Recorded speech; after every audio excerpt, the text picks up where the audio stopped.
Sí, les decía que tenemos hoy día el placer de presentarles a Elliot Tupac, diseñador gráfico de resonancia global, internacional. Él está habituado a ir y venir de una serie de talleres que organiza en diversos lugares del planeta, así que digamos que Elliot está más allá de la ecología.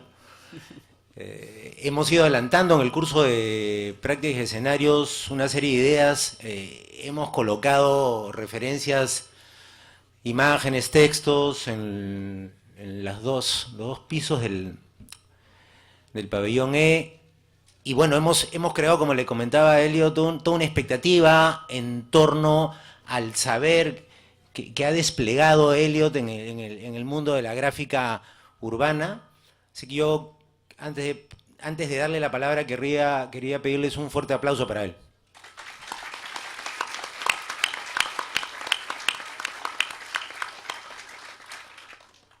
Le estaba preguntando a Elliot por qué le habían puesto el nombre Elliot. Y yo tenía la sospecha que tenía que ver con Elliot Ness, ¿no? Un personaje televisivo de una serie llamada Los Intocables, que luego pasó al cine con Brian De Palma. Pero él me dice que cree que la referencia es un poco más culturosa, ¿no? Es menos mediática. Estamos pensando que quizá hay un poeta de habla sajona, T.C. Eliot, que se ha metido en el imaginario de su viejo. El propio Eliot dice que nunca se ha tomado el trabajo de indagarlo, pero vamos a hacerle presión en los meses siguientes para saber exactamente de dónde viene este cruce espectacular, ¿no? Que no solamente está en su obra artística, sino ya en su propia existencia simbólica. Eliot, por favor. Julio, buenos días. Jaime, buenos días. Y buenos días con toda la gente que se ha dado cita hoy día a este conversatorio. Yo he recibido con mucho agrado la invitación que me hizo inicialmente Julio y luego, digamos, la gente que coordinó este evento. Y nada, yo muy entusiasmado con participar de este evento porque siempre la mira mía, la obsesión mía es un poco involucrar a toda la gente en este nuevo movimiento emergente que es como se le denomina la cultura chicha. Y esta cultura chicha también trasciende en un espacio particular que es la gráfica, la estética. Ese es un punto el cual vamos a tratar y conversar ahorita con Julio, con Jaime. Pero me gustaría empezar con un video que hace referencia un poco a los inicios de eso, ¿no? Que tiene que ver en ese contexto musical. Los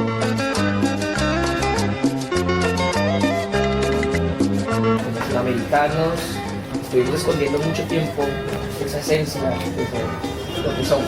Y la palabra chicha o la palabra cumbiero, se usa la palabra indio, se usó Serrano, despectivamente Cholo. y se sigue usando. Claramente el concepto está cambiando. Yo quiero cantarte pueblo, yo quiero contarte hermano, yo quiero ir a echar tu mano, quiero avanzar contigo. En Inglaterra todo a los Beatles, acá en Perú tenemos a los Chapas. Esa es la proporción.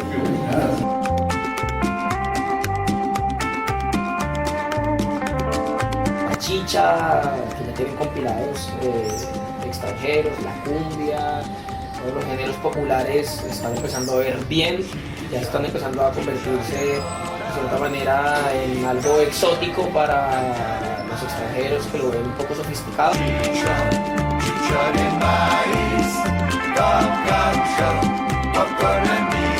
Disco de cumbia antigua, de chicha, que me parecía increíble, que una música muy importante, pero que la gente no la conocía afuera de Perú, también en Perú.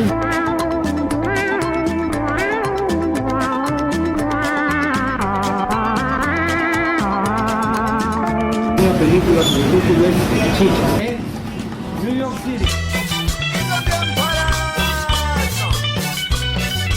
Su carácter popular también, como nace de las migraciones de las provincias, los problemas sociales que han generado que después en este ritmo, en general en los lugares así más humildes, pero que al final llegan a traspasar miles de fronteras, países, y que son sentimientos. Para nosotros es un sentimiento el ritmo tropical, así que va más allá de un ritmo que va a pasar y solo para bailar así.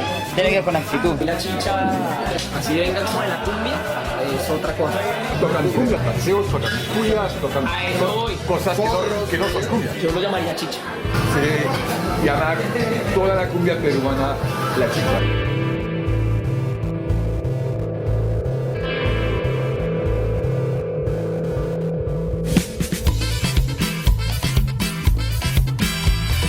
Todo es llamado cumbia. Además ni siquiera es cumbia, porque la cumbia es un patrón en el tambor.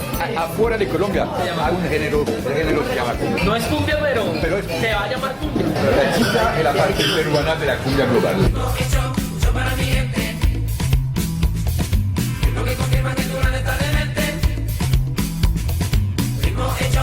Y así cosas bien simpáticas, bien hermosas que muchos no los conocen y que hasta ahora se está quedando de repente en el olvido. Caso Los Wembley, caso Ranique. A mí esta banda de los Wembley me gustó mucho. De los más grandes grupos de la selva, con Guaneco.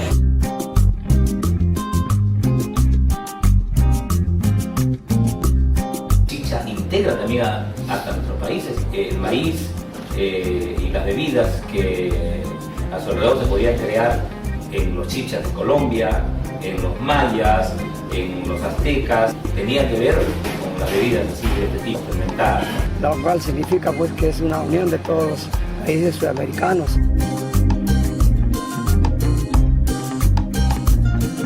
El ser popular no quiere decir que solamente estemos en la marginalidad, no somos gente ordenada, somos gente profesional, somos gente que respetamos mucho el trabajo. Uno quiere buscar, ganar dinero también.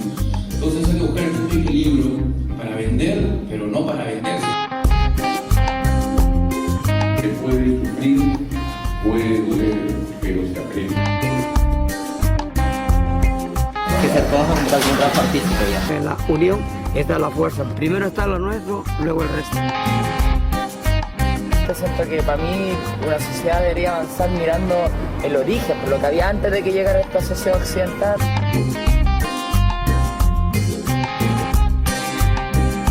Somos de diferentes culturas, de diferentes provincias. Esto es para preservar.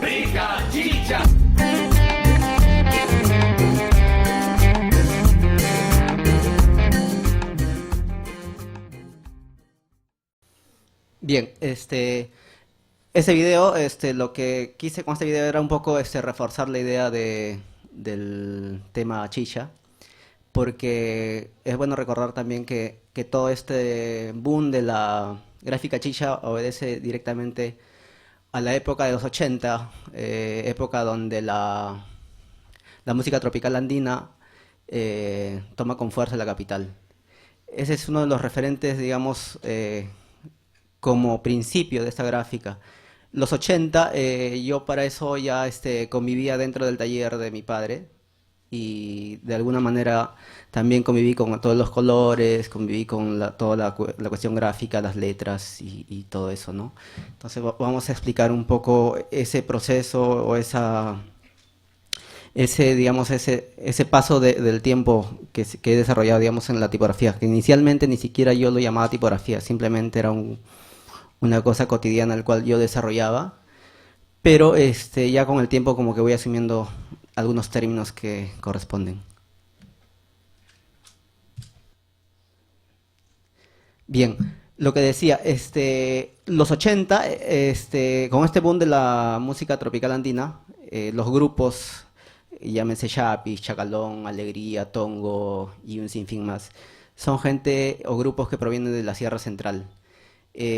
Así como estos grupos vienen de la Sierra Central, muchos de los provincianos, gente de la región, también llegan a la capital. Y en el caso de mi padre también empezó a desarrollar muchas actividades y entre ellas una de las que le fue muy familiar fue generar estos carteles que en realidad no las generó de manera independiente porque eso fue una cuestión colectiva, digamos que paralelo a todo este fenómeno ha habido familia, gente que también desarrolló el cartel. Pero en el caso del taller de mi padre tiene una cuestión particular en el sentido de proponer por ser mi comunicador, mi papá, la idea de que estos carteles, independientemente, más allá del color, era la cuestión de los textos, del contenido, que debieran ser muy concisos, entendiendo de que estos carteles se pegan en las calles y es imposible detenerse o pararse para leer todo un contenido de afiches. Parte del trabajo mío, que si bien es cierto empezó con todo lo que es la gráfica y la actividad de eventos masivos, a un tiempo tuve que dejar eso para involucrarme más con el tema, digamos, más personalista, más de reivindicación del cartel, de toda esa manifestación y esa fuerza, digamos, de los colores. Eso ha permitido de alguna manera que gente de afuera haya visto mi trabajo con cierto agrado, y el cual pues también ha permitido que yo salga afuera para llevar un poco el mensaje de esto del cartel chicha, el cartel peruano, ¿no? Una de las últimas incursiones que estuve o que estoy desarrollando tiene que ver mucho con la calle, con intervenir espacios, y eso cuando lo planteé pensé que iba a ser un tanto difícil, pensando en algún momento integrar también a la gente que realiza grafitis, pero fue todo lo contrario. Yo fui y recibí todo el respaldo de la gente que desarrolla graffiti en Lima, y eso es parte, digamos, de esa mezcla, de esa conjunción, digamos, de ideas, de sentimientos, de formas de expresar, el cual, increíblemente, yo creo que está apuntando a concientizar a mucha gente y sentir que en el Perú, de alguna manera, hay un arte bastante importante que no necesita envidiar o mirar afuera. Yo creo que mucho de esta expresión artística en Lima es bastante importante. Quiero señalar, por ejemplo, que el afiche que está, el que dice Selva de Cemento, eso fue pintado hace poco en Puerto Nuevo, el Callao, un barrio muy salsero, y Puerto Nuevo también un barrio muy emblemático. Por ahí se han paseado figuras como Héctor Lavoe y otros cantantes, el mismo Tego Calderón. Entonces esto fue invitado, por ejemplo, por un personaje bastante conocido allá en el Callao, el Salsa, que retrata imágenes de finados, y increíble llegar a ese barrio y sentir la alegría de toda la gente. O sea, encuentras gente que de alguna manera, si es que tú no vas, como dice, pues bajo el patrocinio de gente como el Salsa, te vacían en una. Sí, definitivamente. Pero llegar ahí, como dice, con todo este respaldo, la gente... Y yo le cuento una anécdota. Se acercó un grupo de muchachos que se entiende que no tienen un hábito tan decente. Pero yo en ese momento necesitaba látex blanco y tenía un billete de 50 soles. Y en una yo confié en él y me dijo sí, salió, consiguió, se fue en mototaxi y volvió al rato con el vuelto y con la pintura. Y sin quedarse ni un sol, yo le di un sol, pero me dijo, no, tranquilo, ya con tu arte es suficiente. O sea, hay conciencia dentro de ese grupo de gente, hay conciencia, digamos, del valor artístico que uno puede desarrollar. Otra de las cosas que igual voy desarrollando y que tiene que ver un poco con mi trabajo es un poco el reforzar esta cuestión de identidad. Expresiones como Cholo Soy no es otra cosa más que decir esas cosas que somos, pero que en algún momento a veces nos cuesta asumir. En el caso mío no tengo ningún reparo en decirlo, es más, soy una figura muy cercana a esa imagen del Cholo Soy, así que no es ningún problema. Las actividades en realidad abarcan todos los campos, así como el graffiti, el uso del spray, el uso del esmalte, el uso de los pinceles, de las tizas. En realidad siempre he tenido un entusiasmo de desarrollar arte de todas las formas. Recuerdo, por ejemplo, que cuando yo salgo del colegio ya fijado y la obsesión de ser artista plástico, le hago la sugerencia a mi padre y él muy enojado me dice que cómo soy capaz de elegir una carrera como artes plásticas, porque si acaso él quería verme por las calles con el cabello largo, vendiendo cuadritos. Entonces una idea un poco cerrada. Entonces eso llevó a que yo tuve que estudiar otra carrera, el cual nunca terminé, por luego inclinarme por esta pues obsesión de tipográfica.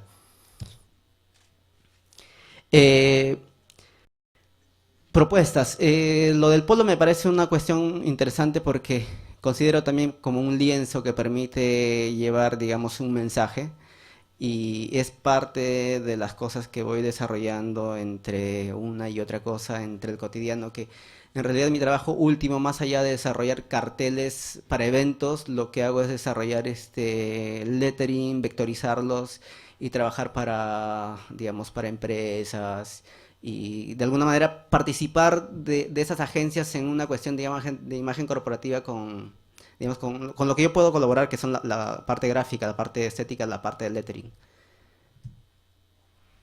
El año pasado tuve la suerte quizás de realizar la portada de la revista inglesa del Creative Review, el cual luego también permitió que mucha gente de afuera vea mi trabajo con más entusiasmo.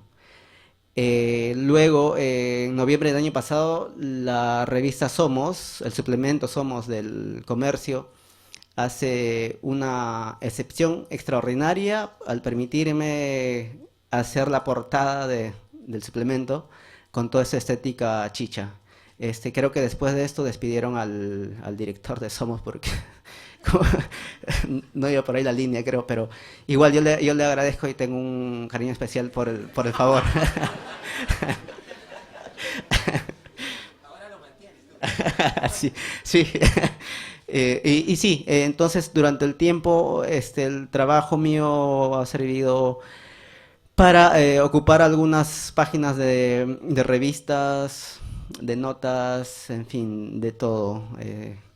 Ha salido bastante, así que espero que siga saliendo. Espero lo que decía en algún momento, que eso no sea una moda, porque en realidad mi intención no es que sea una moda, más bien que sea más allá incluso de una tendencia, una cosa cultural, una cosa de alguna manera que identifique a todos los peruanos. O sea, si fuera moda, de verdad que estaría yo como un poco incómodo, pero igual hay que esperar cómo sucede, cómo pasa este fenómeno en la gente, ¿no? Otra de las colaboraciones que ha habido con mi trabajo es la cuestión de los comerciales de televisión. Para esto se ha trabajado mucho directamente con agencias en los comerciales, he trabajado también para haciendo murales, por ejemplo, para Madinú, Salatete Sustada, he trabajado para muchos programas de televisión, miniseries.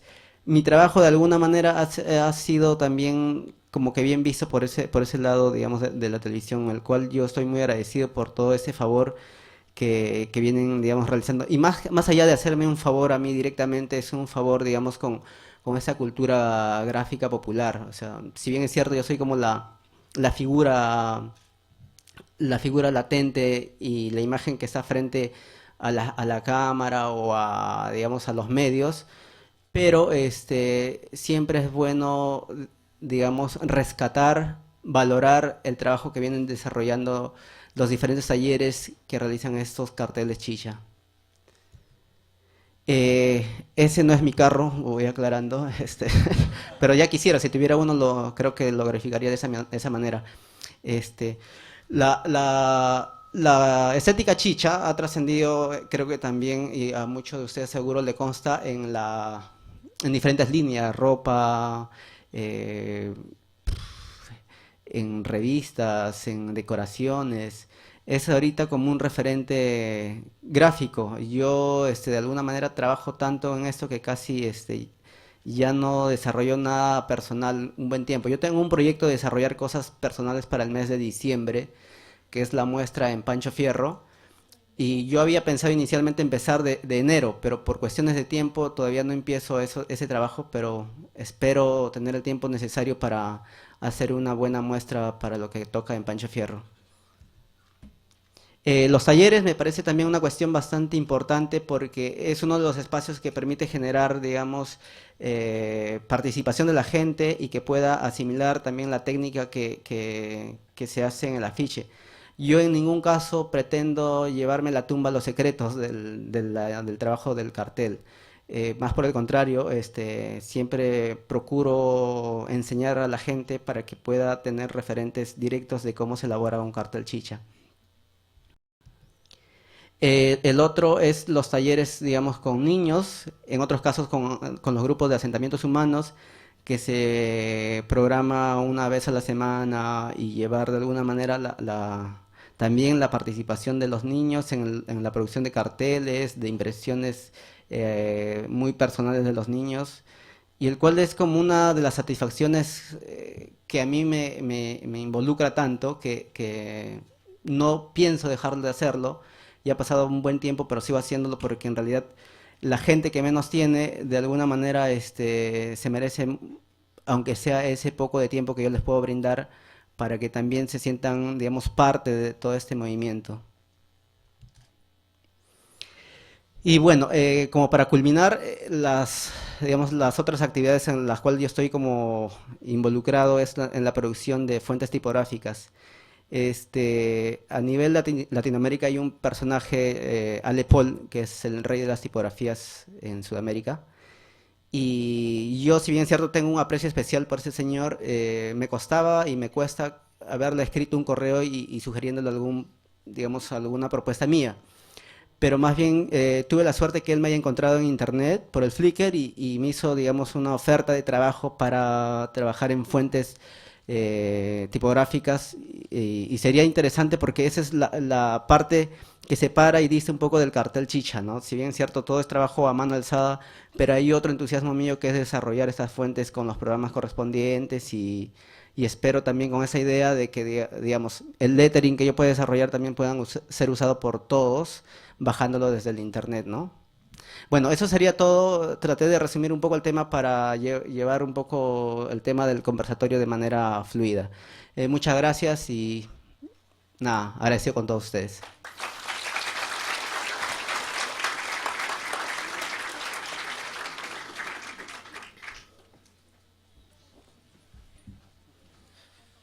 Bueno, a continuación Jaime tiene preparado un speech. Okay, gracias Julio, gracias Elliot. Bueno, es un lugar común hoy en día hablar de que el arte ha llegado a su estadio final. Una de las personas que está colaborando con la organización del evento intentó presentar este seminario, este conversatorio en presencia cultural y dijeron, bueno, acá no trabajamos temas culturales, pero no trabajamos para nada pues lo que tiene que ver con la chicha, vayan a un programa de espectáculos, ¿no? O sea, todavía dentro de las concepciones tradicionales hay la idea de que el arte, el gran arte, el arte producido de valor, está de alguna manera desapareciendo. Hace un tiempo leí un artículo de Vargas Llosa haciendo una crítica terrible a una exposición de unos jóvenes artistas británicos que habían hecho una instalación de unos tiburones en formol y que se habían valorizado en $15 millones. Y dice, ¿quién ha podido comprar ese adefesio? Dice Vargas Llosa. Y esta es una señal de que algo anda mal, ¿no? En el campo del arte. No sé, ya una suerte que parece que todo vale.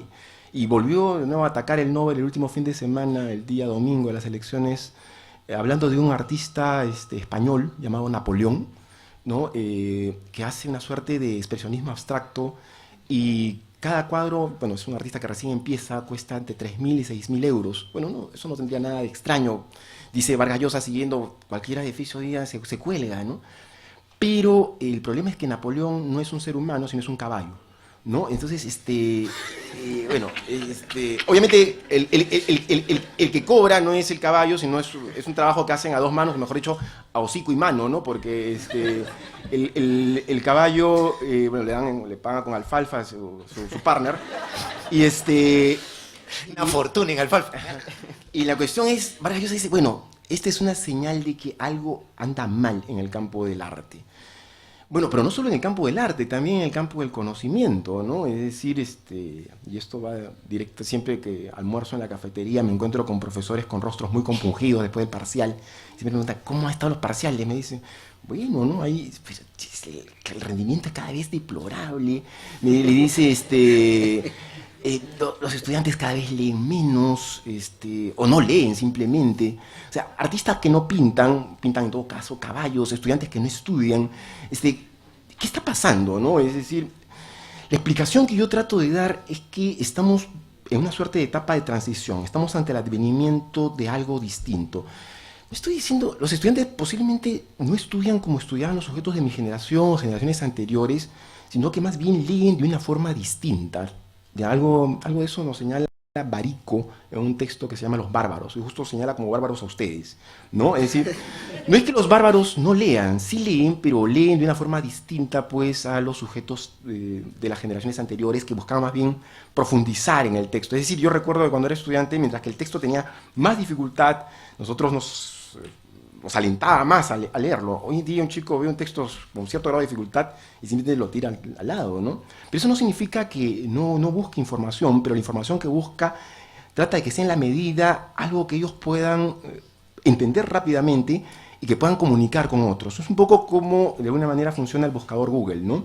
Google no apunta a la noción de profundidad, sino más bien a la cuestión de conectividad. No es casual que ponen en primer lugar de la página a la página que tiene mayor cantidad de links, ¿no? Es decir, la página que se puede comunicar con otras páginas. Entonces, sí se está leyendo, se está estudiando, pero no obviamente como los sujetos de mi generación. En ese sentido hay una suerte de quiebre. Otra queja constante de los profesores es que los estudiantes entran y salen del salón, ¿no? Bueno, como no pueden sapear al profesor, una forma de hacer zapping es pues entrando y saliendo, ¿no? Entonces, hasta que lleguen ya los profesores en términos de holograma. Pero algo de eso, por ejemplo, anunciaba ya Andy Warhol en los años 60, con sus películas, no sé si recuerdan esta El Dormilón, una película que duraba 8 horas, y Andy Warhol, obviamente nadie se va a enchufar a ver un sujeto que está durmiendo 8 horas y no está acompañado, ¿no? Simplemente durmiendo.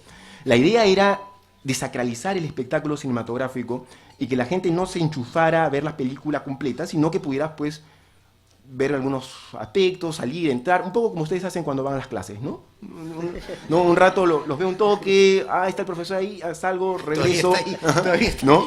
Todavía se ha quedado. Entonces, un poco, estamos ante una nueva forma de aprender, y estamos ante una nueva forma de producir arte. Yo creo que ahí sí, obviamente el gran arte, como señala Vargas Llosa, del genio creador encerrado, pues, en su guardilla, estableciendo nuevas combinaciones de color, eso obviamente ya ha desaparecido.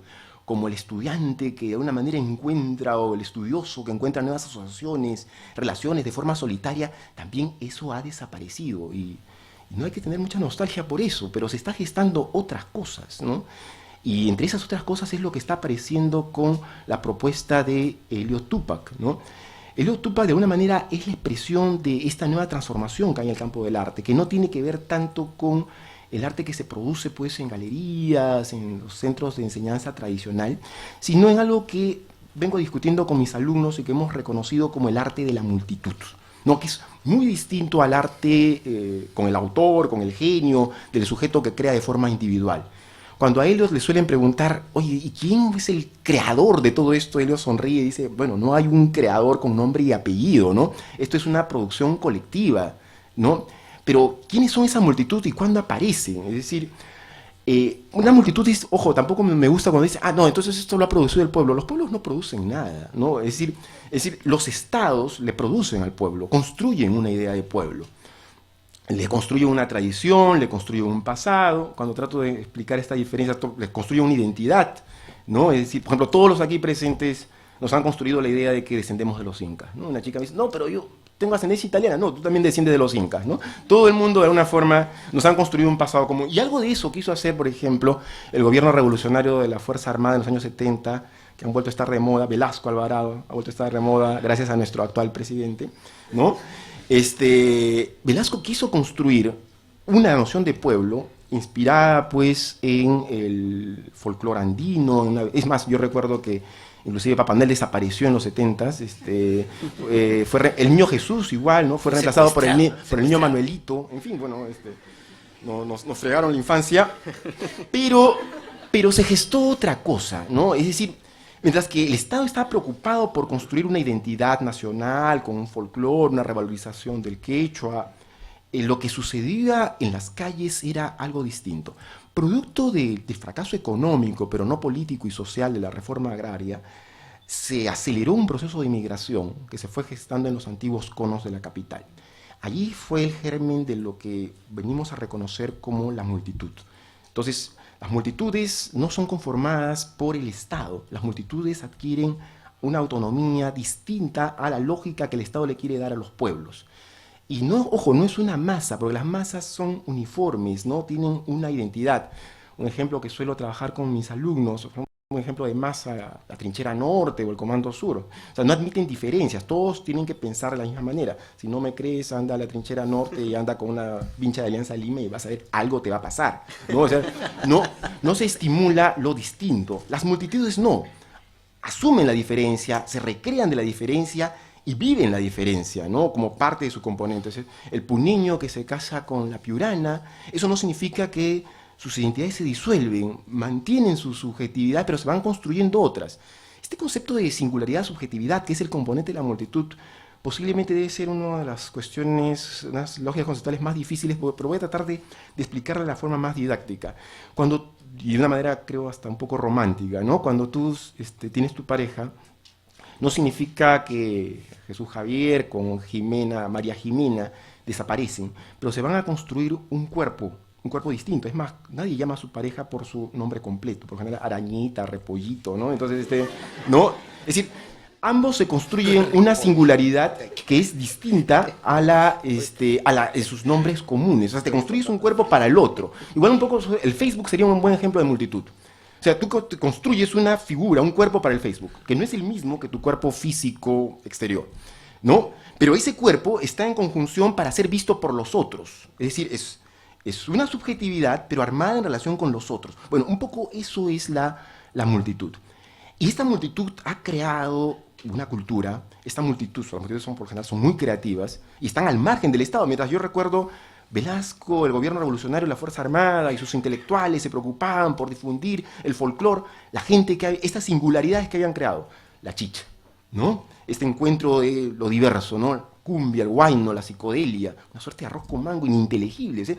El régimen militar no veía eso, ¿no? Y era toda una industria. Y no solo creó una nueva manifestación cultural, sino nuevas estrategias, inclusive de economía y marketing, que una vez reseñamos con el profesor Alberto Nicoli en un texto de Chicha Power, porque nos llamaba la atención, por ejemplo, cómo le habían cambiado el sentido a la industria musical. Mientras que en los años 80, fines de los 80, los cantantes criollos de rock paraban llorando porque no había apoyo estatal, porque la piratería, ¿no? Los chicheros no, construyeron una nueva forma de hacer industria. Es decir, ya no en base a los discos, no a la venta de discos o cassettes, sino básicamente en base a la presentación del grupo. Eso es muy revolucionario. Las grandes bandas hacen eso, ¿no? Depeche Mode, R.E.M., pero los primeros que hicieron eso, los primeros que transformaron esa lógica, fueron los músicos chicha. Yo recuerdo todavía a Tongo en los años 80, a fines de los 80, mandando saludos a la gente que vendía discos piratas, cassettes piratas en las calles. Yo decía, ¿cómo puede mandar saludos? Es tan tonto que manda saludos a gente que le está robando. Pero no, eran sus aliados, ¿no? Porque los piratas estaban en todas partes, era una distribución fabulosa, y los conciertos eran multitudinarios y todos los días. O sea, crearon una nueva forma de comercialización. No pasaban su música, porque ninguna radio estaba interesada. Las radios que eran patrocinadas por el Estado solo pasaban música vernacular, tradicional. ¿Qué hicieron ellos? Alquilaron espacios en radios que estaban venidas a menos, que tenían problemas económicos. Vinieron en horarios imposibles, ¿no? 4 de la mañana, 5 de la mañana, pero conforme la cosa iba teniendo más éxito económico, lograron ocupar e invadir toda la programación, ¿no? A tal punto, ese fue el inicio, por ejemplo, de Radio Inca. Pero ¿qué pasó a nivel cultural? Y eso es lo interesante, ¿no? Hemos dicho que las multitudes son creativas en el plano económico, pero también lo son en el plano cultural, ¿no? El arte de la chicha es un arte obviamente colectivo. Pero si es colectivo, ¿qué hace Elliot Tupac acá, ¿no? O sea, ¿por qué todavía tenemos la idea del autor, ¿no? Porque el propio este artista británico que Vargas Llosa criticaba, Damien Hirst, él decía, yo ni siquiera me tomo la molestia de hacer mis cuadros, ¿no? Yo tengo asistentes que son los que hacen los cuadros y yo pongo la firma, ¿no? Elliot todavía es muy honesto y él hace todavía sus diseños. Yo le digo, Elliot, busca un asistente, ¿no? Y tú firma nada más, ¿no? Tú eres una marca, por si acaso ya soy su representante también, ¿no? Entonces, tú eres una marca, pero ¿por qué en las sociedades contemporáneas necesitamos de artistas marca? No digo con esto que Elliot tenga una expertise, una habilidad, una técnica especial, pero se valoriza más la marca hoy en día, ¿no? Y eso es un asunto, pues, que está relacionado estrictamente, pues, con el marketing, ¿no? Dentro de poco van a venir unas profesoras inglesas que justo han visto su trabajo también por internet y lo quieren conocer, ¿no? Quién sabe pasa lo que con Damien Hirst, llevan sus trabajos a Inglaterra y estos afiches que ustedes están viendo ya están valorizados a más o menos $100. imagínense si llega a Inglaterra y se constituye una marca estrictamente global, eso puede subir a la estratosfera, ¿no? Eso es por eso hay que agarrarse de una vez, ¿no? Entonces, la necesidad de los autores está presente, pues, porque como todos podemos ser artistas, y Eliot alienta eso, ¿no? Es decir, que todos podemos hacer esos afiches. Entonces, ¿cómo podríamos construir la distinción? Se construye básicamente en base, pues, a mecanismos relacionados con el marketing, ¿no? Y por ahí va la cosa. Pero la esencia de este arte, o sea, es decir, la característica central de este arte es su carácter eminentemente colectivo, ¿no? Es producto de estas singularidades, de estos encuentros, ¿no? Entre matrices culturales diversas. Esa es una marca central, pero no es la única. Otra característica básica es su carácter virtual, ¿no? Y cuando hablo de virtual no es que pasa por internet, ¿no? Sino quiero rescatar esta vieja relación que un filósofo griego estableció, ¿no? Que es Platón, ¿no? Virtual en tanto potencia, ¿no? Es un arte que está en potencia, la distinción entre acto y potencia, es arte que no está terminado, ¿no?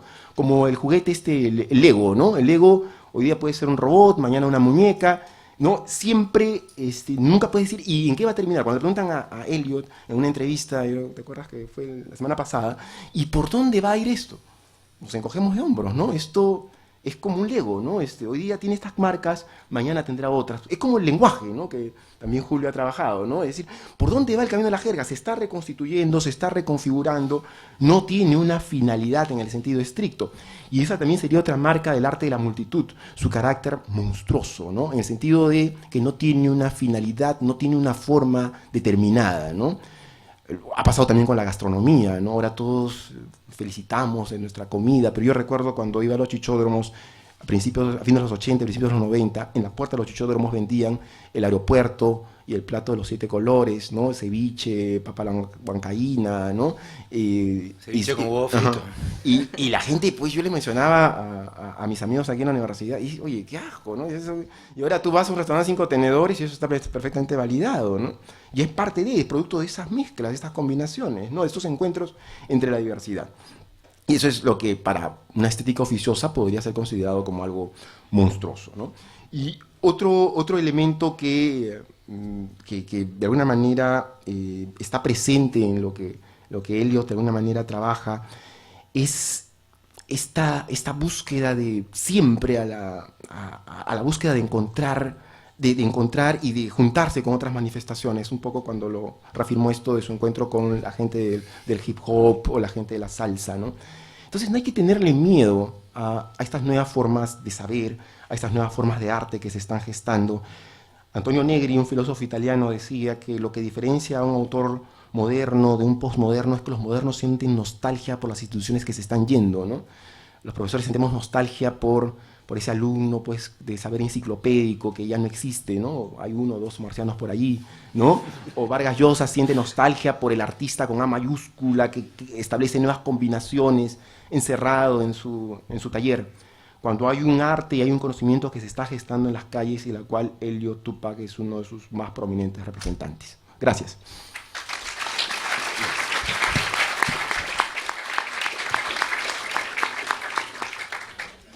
Bueno, antes de darle la palabra a Eliot y de dirigirle unas cuantas preguntas, bueno, habíamos pensado con Jaime que podríamos operar como entrevistadores, ¿no? Casi acribillarlo, a ver, incomodarlo al máximo, al punto que se arrepintiera de haber venido, una cosa así. Antes de eso, quisiera retomar algunas de las ideas que con especial claridad nos ha propuesto Jaime. Estoy recordando una frase que creo que nunca utilicé en mi vida, pero de acuerdo a una vieja costumbre, sí la coleccioné. La frase es una frase de un marxista, por cierto, ¿no? Que no sabemos qué tanto Eliot Tupac es un marxista disfrazado, ¿no? Un disfrazado en clave chicha, y además con una capacidad de intervenir en todo orden de espacios, ¿no? Que es otro elemento que había señalado Jaime. La frase era, debe llegar un momento en la historia en que los artistas no sean un tipo especial de hombres, porque cada hombre va a ser un tipo especial de artista. Yo diría que habría que entrecomillar el sentido de esa sentencia por cuanto estamos aquí ante un trabajo monstruoso, como se ha señalado hoy y está claramente graficado en el primer piso. Lo que hace Eliot es monstruoso en el sentido no precisamente siniestro, terrorífico u oscuro que en general le hemos dado como significación originaria, sino en el sentido de monstruos, ¿no? O sea, lo que hace Tupac es monstruo. ¿Y por qué es monstruo? Porque excede, porque se desborda, porque muestra más de la cuenta. O sea, otra de las frases que habíamos colocado en el primer piso es que el diseño es obsceno. O sea, se sale del cuadro, se sale de la escena, invade otros territorios y, como señalaba también Jaime, recupera o se incorpora en ambientes que no estaban precisamente gestados o diseñados para tal uso, ¿no? Y en tal sentido, uno casi podía leerle la mente a Eliot a propósito de su natural conexión con el graffiti, ¿no? O sea, casi como que venía pintado por utilizar una figura que supongo que le es harto familiar. En clase habíamos hablado, yo había recuperado una frase de Virginia Woolf, y aquí entonces también voy a hacer mi respectivo homenaje a los alumnos. Virginia Woolf, que entre otras cosas era una loca mierda, Virginia Woolf es una de las matrices del feminismo y además una literata no suficientemente reivindicada aún. Tiene, por ejemplo, una novela llamada Las Olas, cuyo personaje es colectivo, ¿no? Es un grupo de 8, 10 personajes, hombres y mujeres, que están permanentemente interactuando, ¿no? O sea, están permanentemente disfrazándose unos de otros, están permanentemente intercambiando, o sea, poniendo en escena una suerte de subjetividad de conjunto. Virginia Woolf dice del transeúnte urbano, y esta es una de las preguntas que a la larga vamos a tener que hacerle a Eliot, el transeúnte urbano es una obra maestra de la naturaleza distraída. Bueno, yo le decía a mis alumnos, eso le viene a ustedes a pelo, ¿se dan cuenta? Ustedes son la distracción en 2 patas, con una cabeza además incorporada y por supuesto un celular, ¿no? El trabajo que tenemos los profes, de repente voy a caer en el lugar de la nostalgia. El lugar que tenemos los profes es tratar de ocupar unos cuantos instantes en medio de esa distracción continua. Me parece que en ese sentido nos podemos parecer un poco a Eliot Tupac, estamos un poco Tupac pisándonos en el sentido que un transeúnte es precisamente aquel, un paseante, un ciudadano de a pie, es precisamente aquel a quien se dirige Eliot con sus carteles, ¿no? Y tiene que robarle tiempo, tiene que capturar instantes, y en ese sentido, lo veíamos hace poco en una lectura, un diseñador gráfico no es solamente un artista del espacio, es sobre todo y fundamentalmente un artista del tiempo. Es alguien que sobre la marcha tiene que arreglárselas para decir todo lo que hay que decir, como ya nos había recordado Eliot, con el mínimo de unidades posibles. En el texto que le hicimos a Eliot en el segundo piso yo planteaba de arranque que lo que él hace es una didáctica pasajera. Podría haber dicho que es una didáctica para pasajeros, o de repente una didáctica paja cero. O sea, de todas maneras, a propósito de la mostración, a propósito de la enseñanza, a propósito de cuánto nos permite aprender un diseño desenfadado, un diseño colorido, que además recupera la letra para un sentido abiertamente lúdico. Es interesante que tengamos un material que a la vez que informativo, instrumental, ¿no? Obviamente tiene un propósito muy claro, o sea, nos dice va a haber una gran juerga, ¿no? En determinado lugar, ¿no? O sea, va a tocar Chacalón, no se la pierdan, la chupeta garantizada, bueno, ahí está la información. Pero eso sería lo de menos, eso podría ir en un volante, ¿no? Y podría ser trabajado del modo más convencional. El tema es cómo ese mensaje se arropa, ¿no? O sea, Ahí yo no sé si Eliot será travesti, pero a mí me parece que en su arte hay un travestismo permanente de la información. Hay una suerte de desafío a nuevos modos de decir las cosas. Para señalarlo quizá con Foucault, en los diseños de Eliot hay un pase de lo visible a lo legible continuo. También habría, dicho de otra manera, una tensión permanente entre la visibilidad que debe generar y la legibilidad hacia donde tendría que aterrizar obligatoriamente este lector.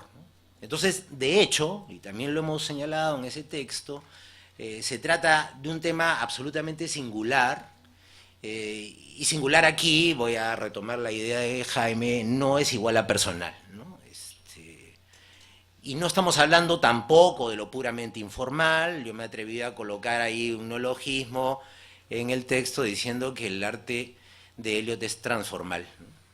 O sea, ¿con qué derecho? ¿Con qué derecho el arte, ¿no? que acá pintaba muy bien Jaime, este arte institucionalizado, canónico, este arte nostálgico de sí mismo, ¿con qué derecho dice que lo otro es informal, ¿no? Es decir, la única formalidad posible sería la de ellos. Francamente, si retomáramos la figura de la comida, yo nada más los invito a recordar lo que ustedes hacen en los buffets matrimoniales, ¿no? Para que vean cómo todos fabrican su propio aeropuerto, ¿no? Se meten en el mismo plato, ¿no? El arroz con pollo, meten la causa rellena, los choritos a la chalaca, y después así tipo aceituna, ¡plá! Uno puede clavar pues una papa a la huancaína, ¿no? Y se lo lleva tranquilo y traga como una bestia. Pero sin embargo, en ese momento nadie piensa que eso es chicha, ¿se dan cuenta? Nadie se piensa informal, no, el tema del costo-beneficio, o el tema de la cantidad de gente, la competitividad, el consumo. Vale decir, de repente somos más chichas, deberíamos ponerlo de repente en el libro, ¿no? En el libro de los principios básicos, o quizá en el himno nacional, ¿no? Somos chichas, seámoslo siempre, ¿no? No es novedad tampoco ser chicha. Sin embargo, por un acomodo burgués, un acomodo sospechosamente dirigido, la cultura capitalina se retrae ante la llegada de la migración provinciana y tilda al otro de informal. Pero sin embargo, siempre lo he dicho en clase, ¿cómo se hizo famoso este señor Hernando de Soto? Si no fue encontrándole el formato a la economía informal. Y a partir de ahí constituyéndose en un consultor del más reconocido nivel mundial como asesor de propuestas económicas alternativas, ¿no? Así que cuidadito con este tema de lo informal, porque se trata también de operar en términos mucho más abiertos. Bueno, y ahora lo prometido. Nos hemos preguntado, en clase hemos conversado con Jaime también sobre algunas de estas cosas que nos interesa saber, que en parte ya nos las has adelantado. ¿De qué fuentes gráficas se nutre Eliot Tupac, ¿no? ¿Qué situaciones, qué momentos, qué lugares tú podrías recoger? Esa es una pregunta, ¿no? Y quizá tenga sus propios bemoles. Y la otra pregunta es, ¿qué le hicieron los 80 a Eliot, ¿no? Porque ya prácticamente ahora estamos dándonos cuenta que le has hecho tú a los 80, pero ¿qué le hicieron los 80? ¿Qué te hicieron los 80? ¿Cómo te marcaron? ¿Cómo te determinaron?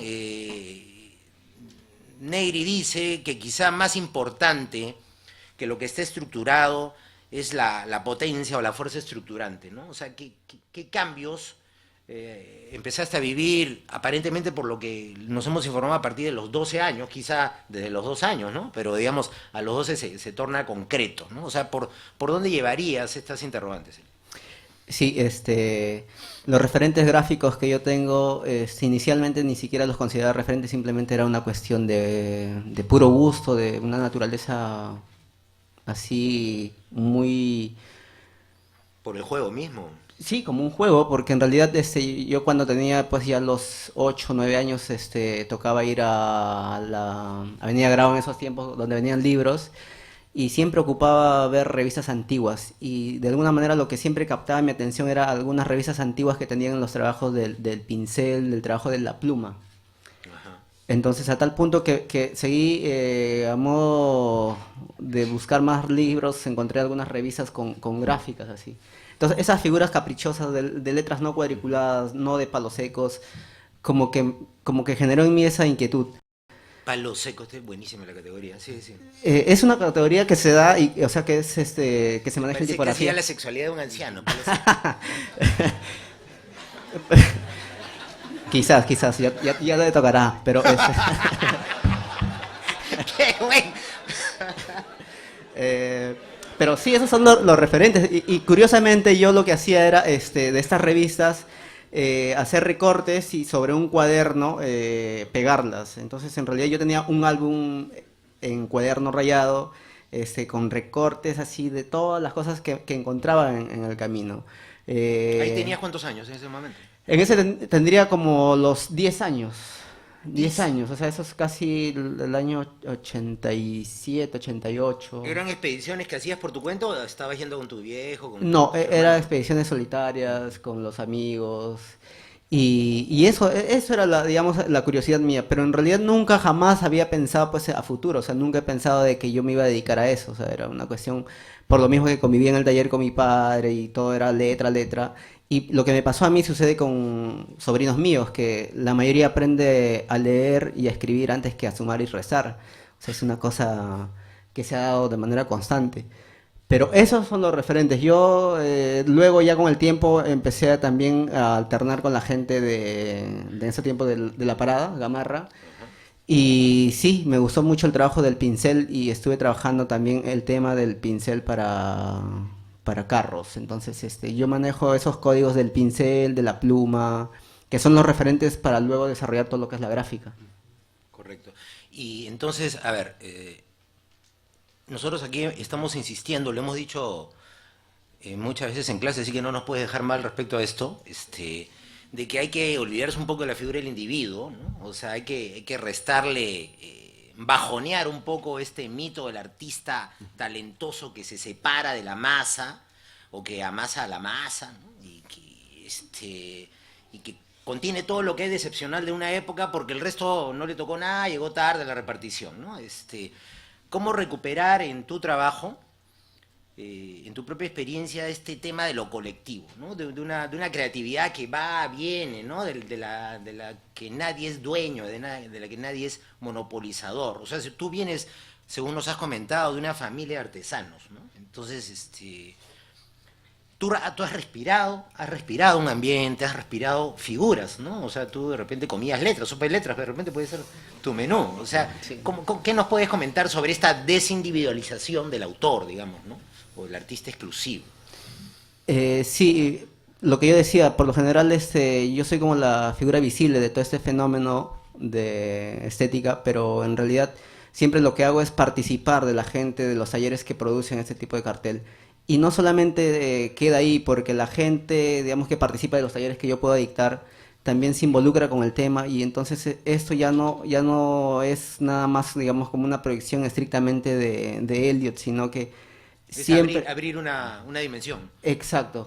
Hay mucha gente que admira, digamos, de arriba para abajo y hay otra gente que también pretende, digamos, ver la producción real del cartel. Entonces, esos talleres siempre permiten de que la gente pueda tener un acercamiento directo con esta forma, con este método artesanal de producción de carteles, ¿no? Correcto. Jaime. Sí, respecto a los colores, Elliot, ¿no? Los alumnos siempre me preguntan, y también cuando han hecho alguna entrevista, la procedencia del uso de los colores que Julio me enseñó, como los usos del semáforo, ¿no? Colores básicos, primarios, tienen que ver con alguna reminiscencia del universo andino, ¿no? Por ahí hablan pues de los colores de las polleras, o tienen más bien que ver con cierta reminiscencia de la psicodelia de los años 60, 70, que fue parte también de la movida chichera de ese periodo. En tu caso particular, en todo caso, si nos puedes reseñar cuál es tu experiencia. Más que el caso particular, yo creo que hablando un poco, digamos, de esto de que decía del fenómeno que generó toda esta producción de carteles, lo que yo entiendo es gente del centro y en ningún caso tuvo un acercamiento a la psicodelia. O sea, mi papá era uno de los que era reacio, digamos, a esa transculturización musical extranjera. Entonces, Los referentes, digamos, inmediatos siempre han sido la cuestión artesanal de la Sierra Central, o sea, básicamente las polleras y toda esa cuestión de color. Inicialmente tampoco se hizo con flúor, entonces sí se usaban los colores básicos fuertes, pero posteriormente, digamos, hubo la manera de conseguir material de flúor, que eso ha sido ya como a mediados de los 80, ya había, digamos, un encuentro con el flúor. Pero anteriormente era el proceso exactamente como se hace ahora, pero con colores básicos, ¿no? Rojos, naranjas, azules. De hecho, ha habido una evolución también en tu trabajo con el color. Sí, definitivamente. Yo he trabajado mucho el tema del color, digamos, usando los colores que toda la gente que produce lo realiza. Lo que pasa es que yo he hecho eso de una cuestión ya como trascender un poco el mero hecho de usar un soporte de papel y tintas y manchar nada más. Lo mío ha trascendido en el tema, digamos, estético, digamos, en la producción del lettering, del planteamiento de color, de la composición. Entonces, son temas que han conjugado de alguna manera para que yo pueda, como que marcar cierta distancia gráfica. Una Sí. línea de fuga.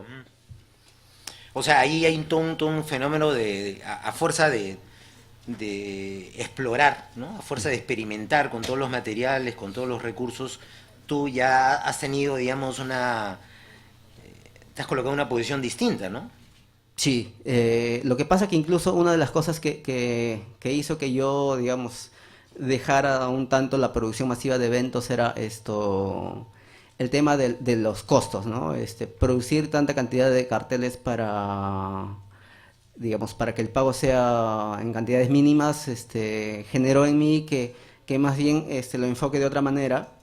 Y fue así como que empecé a distar un poco el trabajo literal que tiene que ver con la producción de carteles para eventos y dedicarme básicamente y enfocarme en la cuestión, digamos, de estética de la tipografía y luego también en la revalorización y un poco llevar el mensaje y con talleres y todo eso, ¿no? Reforzar un poco el tema del cartel. O sea que ahí, por eso yo decía, yo sospechaba que hay un marxismo ahí escondido, ¿no? Porque en verdad tú comentas que, por supuesto, a partir de determinado momento ya no estabas conforme con lo que percibías por un tipo de trabajo que de repente quizá en ese punto exacto era lo que correspondía, pero veo en este señalamiento dos cosas. Por un lado, tu inconformidad con una situación, digamos, económica, en el sentido pecuniario estricto, pero por otro lado, este deseo de arriesgar, ¿no? Esta impronta de salir del cuadro, ¿no? y de gestarte otras posibilidades expresivas. Sí, yo recuerdo cuando estaba en la universidad, estaba estudiando comunicaciones, sí, los primeros ciclos costaba asumir de que yo era Elliot, el productor de carteles, o sea, era como que un trabajo menor al cual no me gustaba hablar mucho, o sea, tenía muy claro de que lo que hacía me gustaba, pero aún no asimilaba la idea de manifestarlo, como dice, a viva voz. Pero también pasaron los tiempos y fue en esa circunstancia de estar en la universidad donde uno toma más conciencia y empieza a asumir de que todo ese trabajo artesanal, que no solamente es mi familia, sino es mucha gente paralelo a esto, que tiene un valor bastante interesante. Entonces es como cuando yo asumo y por puro capricho también dejo la universidad para dedicarme, digamos, y enfocarme a todo eso, lo que es la producción de carteles chichas de una manera, digamos, ya más masiva a los medios. Correcto. Yo no sé si vamos a las preguntas de la gente.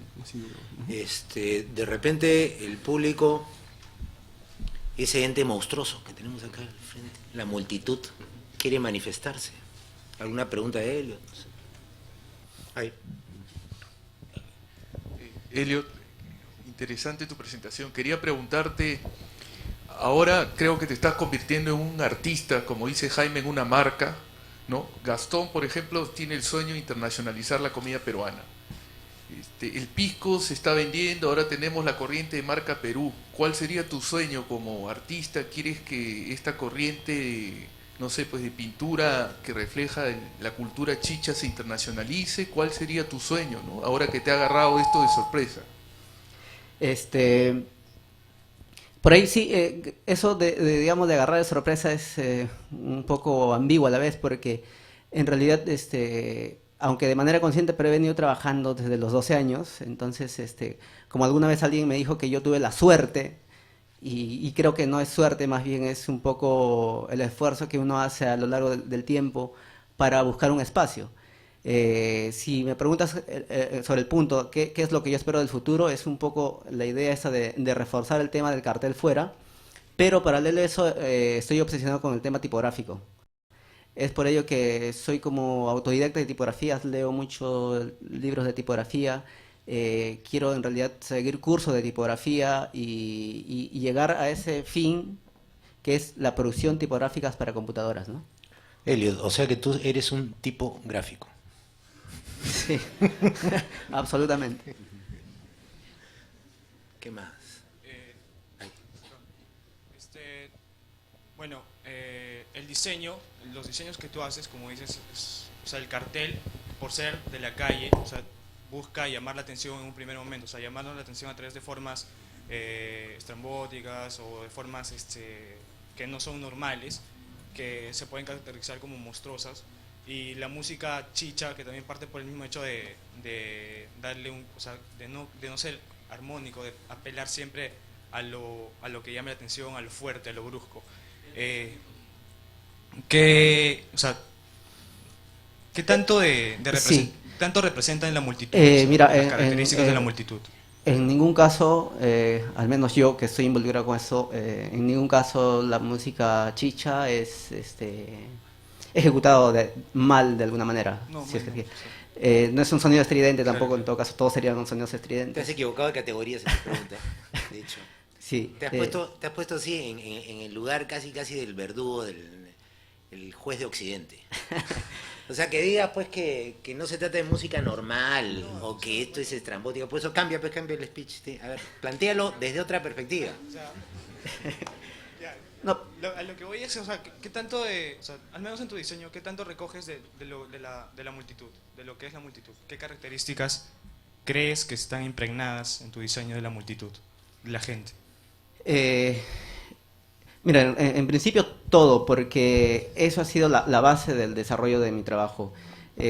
Ahorita en Lima y en el Perú yo calculo más o menos deben haber unos 20 talleres produciendo carteles, de los cuales seguramente, haciendo una excepción, deben haber 2 talleres que producen, digamos, con una concepción artística. Los demás talleres producen esto como una manifestación cotidiana en función al tema del color y al fondo. Más allá de eso no hay un trabajo, digamos, de composición tipográfica y todo eso. O sea, el mensaje está ahí. La gente de afuera, si hay una valoración por el trabajo, es el hecho de ver un cartel con el color flúor y unas letras muy cuadradas. Pero lo que pasa, lo que yo contaba, yo tenía referentes, digamos, tipográficos por lo mismo que a mí me gustaba y he tratado de mejorar de alguna manera el tema de composición. Eso es lo que diferencia un poco el trabajo, digamos, entre otros talleres y el mío. Por esa misma razón es que yo dejo de producir carteles de manera masiva, porque en realidad en un momento asumo de que lo que yo hago con tanto cariño pueda ser pagado tan poco. Entonces, Devaluado casi. sí, de alguna manera. Entonces no le encontraba una razón a tal punto y decidí, como lo que contaba, llevarlo ya a otro nivel, buscar otros espacios. Y en esa búsqueda de espacios, de alguna manera, ese es también lo que estamos viendo hoy día, ¿no? Tener apertura tanto como la Universidad de Lima, cedernos un espacio y hablar de un tema tan cotidiano que en realidad hace unos años sería como imposible pensarlo. De todas maneras. Colocas el rojo al costado del verde, el amarillo al costado del, no sé, del rosado, del morado, lo cual es muy llamativo. ¿Qué referencia has cogido para recoger estos contrastes? Y la otra pregunta es, tú tratas de reivindicar y hacer que todos asimilemos la cultura, unificándonos como peruanos, ¿no? ¿Qué símbolos crees que nos identifican? ¿Qué símbolos utilizas en tus carteles que creen que vale para esta unificación, ¿no? Empezando por lo último, creo que el símbolo está claro, o sea, es el formato, el espacio, la forma. En realidad, o sea, más allá de alguna imagen específica dentro del contenido, yo creo que es todo. O sea, es una manifestación que no se logra ver en otro lugar que no sea el Perú. Entonces, eso ya es como el símbolo, digamos, de lo que es el cartel. Y sobre la otra pregunta, paralelo que me hacías, si me repites, por favor. Acerca de Sobre los contrastes, Eso de los colores es básicamente el trabajo que me haya involucrado desde muy niño. Entonces, uno, por una cuestión natural, empieza a definir cosas y a conocer cosas, como el tema del color. Lo que yo contaba, no todos los talleres aplican esa idea. O sea, la mayoría de lo que aplica es las letras y el color, bajarlo como gustes. En realidad no hay un patrón inicial, sino más bien como un gusto que se ha generado en el tiempo, y eso es lo que hace de alguna manera que yo tenga un conocimiento casi parametrado de los colores. A ver, perdón ahí.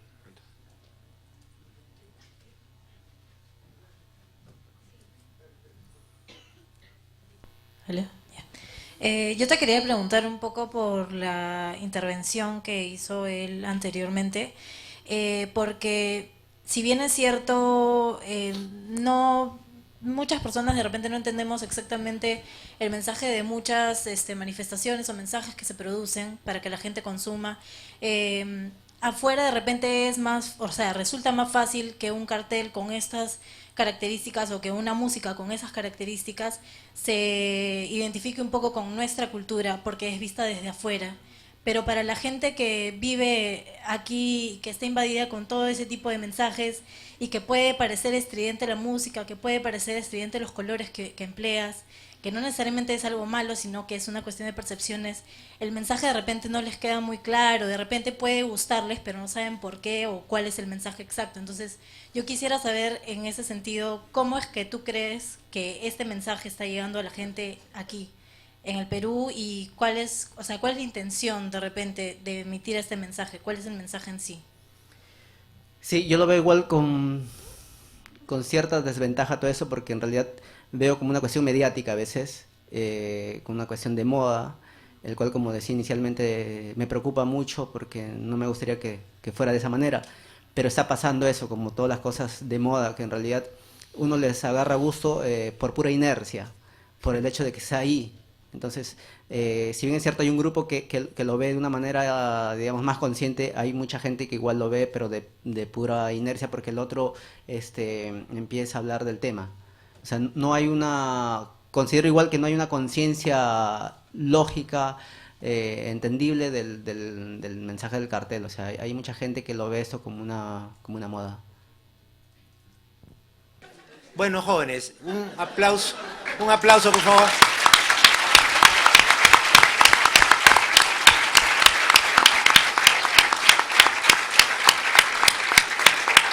¿Te pasaste, maestro?